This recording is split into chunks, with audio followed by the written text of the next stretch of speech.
when I was a child, I had lessons with a then harpsichord player, but when I had the lessons, she was still mainly a pianist.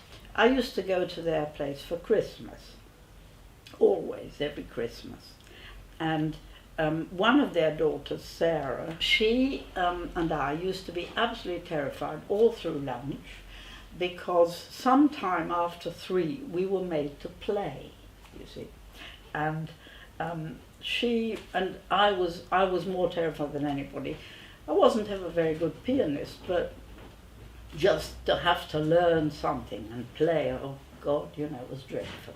So one day I didn't have a piece ready or anything, so I thought I'll improvise. And Millis said afterwards, why do you always play that Polish music? And I remember feeling absolutely terrible, because I thought, oh, Polish music, I mean, that means it's like so foreign, and she's telling it as though she thought it was dreadful, which she did have that voice on. She thought, this is so foreign, I don't understand any of it, And for a long time, I did feel like that, and even very much as an adult, when I wrote pieces and people were sort of puzzled, I used to think, well, nobody understands it. I think one of the things people have said often about your music is it doesn't sound like anyone else's. And it's true, it doesn't, but that's not a very helpful comment, is it? Not really, because actually I can think of many composers, actually every composer that I admire, their music doesn't sound like anybody else's. No. Yeah. And I remember trying to write Kaleidoscope, which is in the piece, sort of write it exactly, because if you look at Peter Maxwell Davies' music, which is very, very complex, but it is precisely written out, and mine isn't. But I tried, I was trying to write Kaleidoscope, which I was sort of hearing in my head, and after about 2 days working on a bar, it was perfectly obvious. It was ridiculous. I thought, what am I trying to do? This is not the way I want it. I don't care if it's different every time. It should be a bit different every time.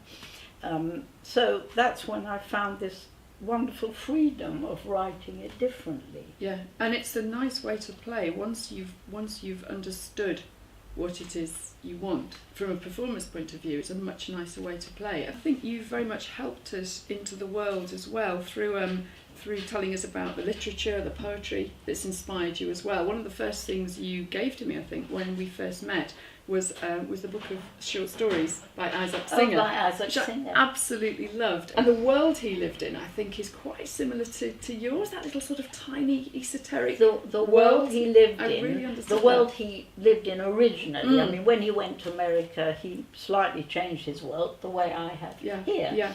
But the world we both came from was the same world, actually. Yeah.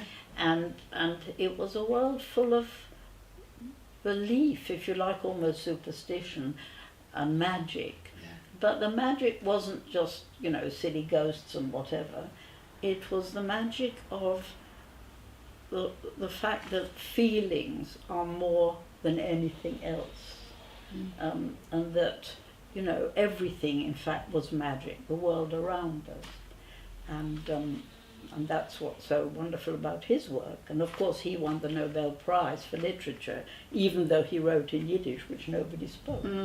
What was it like hearing a lot of these pieces again after so many years? Because some of them are quite new, but some of them are quite old as well. Yes. And I know a lot of the pieces you'd not heard, certainly not heard live for quite some time. It was a bit of a shock. Right.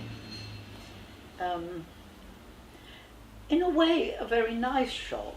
It was lovely to realise that standards have enormously changed and improved in those years. People do play all kinds of things at the drop of a hat, you know, Yes. that they used to find incredibly difficult. Yeah.